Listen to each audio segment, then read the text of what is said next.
Alan, Wasalan, you with the nasty pastor, and I'm back with another chapter read from out of the Son of Light. It's about Ramses. We in volume one, we in series one. I really hope that it's let me make sure so I'm not BSing.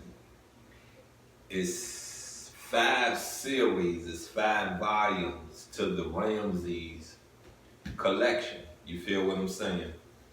You know, they big books. I'm not gonna BS you, they're big books. I want to get into all 5 of them.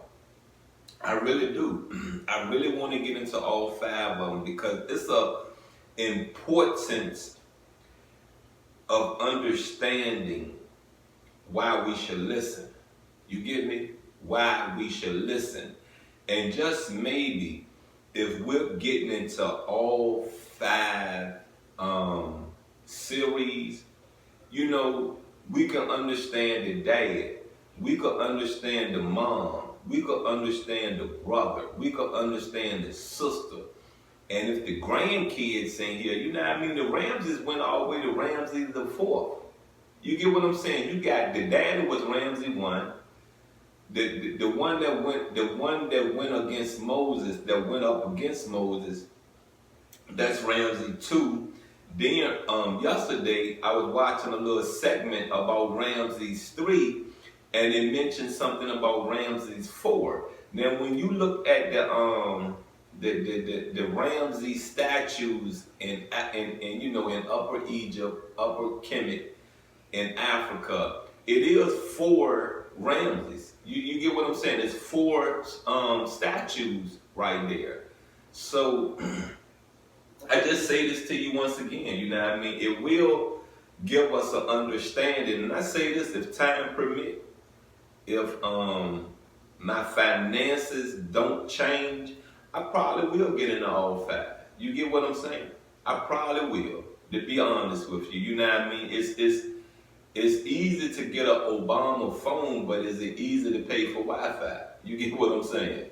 So I say this to you once again, you know what I mean? If everything stays intact, you know, I probably will get into all 5 series, you know what I mean? I believe it's very detrimental for us to understand, to understand where we make mistakes in our life, where we make mistakes as a whole African community. And get what I'm saying? A whole African community. All right, let's get into this reading. And we are on chapter, what chapter is this? What chapter is this? Chapter 19. A force is still alive in me. The same force that made me overstep my boundaries. I can't settle for less than excellence. What should we do with our lives, Moses? That's the only important question. I agree. What's your answer? I have no more idea than you do. Here I help one operation, supervise the weavers and potters. I have my own private quarters with 5 rooms and a garden. The food is wonderful. Thanks to the Haram library, I became a Hebrew full of the wisdom of the Egyptians. What more could I ask? All right, now let's pause this. Not pause this, but let's backtrack a bit. I've become a Hebrew full of the wisdom of the Egyptians. Now I sat there and I said to you that, you know, Moses took the good out of Africa and took it into Canaan, right?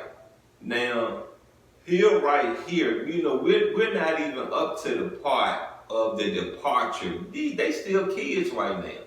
They're not even in the military yet. You feel what I'm saying? But he know he's a Hebrew. And I'm trying to figure that part out because he was supposed to been introduced as Ramses' son. So somewhere or another, Seti's one son. So what I'm trying to figure out now, and it's giving me what I've tried to figure out before, is that, you know, did he know he was a Jew? Did he know he was a Hebrew? Because a Hebrew and a Jew is basically really the same. You know, they got a difference in culture, but it's the same root. They just different branches. Anywho, um, I was always wondering, did he really know he is a Hebrew, a Jew? And the way the movies show it to you, you feel what I'm saying? He found out who he was and his bloodline when he went down to the quarry to check on things. You get what I'm saying? So if that man well, let me say this. Now I understand why he really listened to that elderly man, because he already knew he was a Hebrew. You feel what I'm saying? He already knew he was a Jew. So that made him listen to this man and say to himself, okay, I'm the Messiah. I'm the one that's supposed to lead my people out of here. Okay, let's roll. And if you know history is really accurate, then he already he already heard about and read about the scriptures of the Messiah coming that would lead his people out of captivity. So let's get back into this. I've become a Hebrew full of the wisdom of the Egyptians.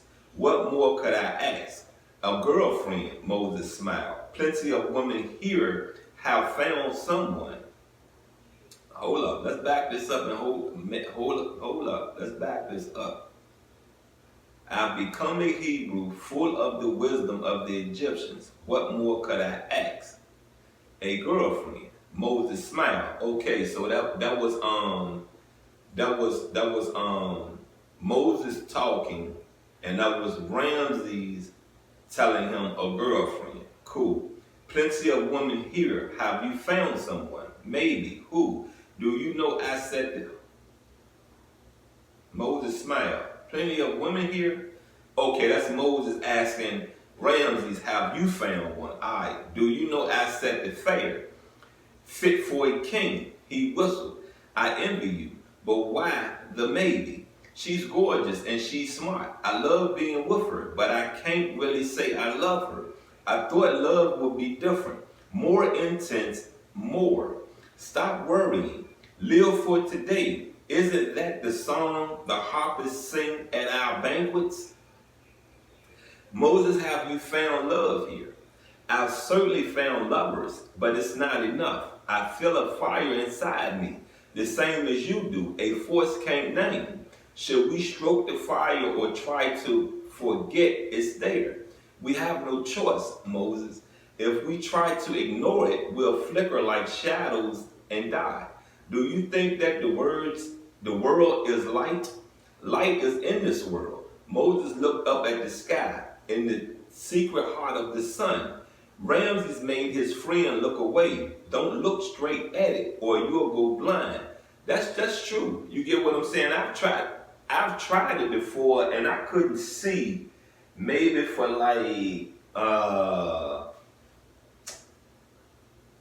it was under 30 seconds. I know that. You get what I'm saying? It probably for like 5, maybe I'm gonna push it and say maybe 10 seconds, and then my focus started coming back. I looked straight in the sun when I was in my teenage years, because I've heard that saying before, and I said I want to see how this really goes. And I looked up at the sun, straight in the sun. You feel what I'm saying?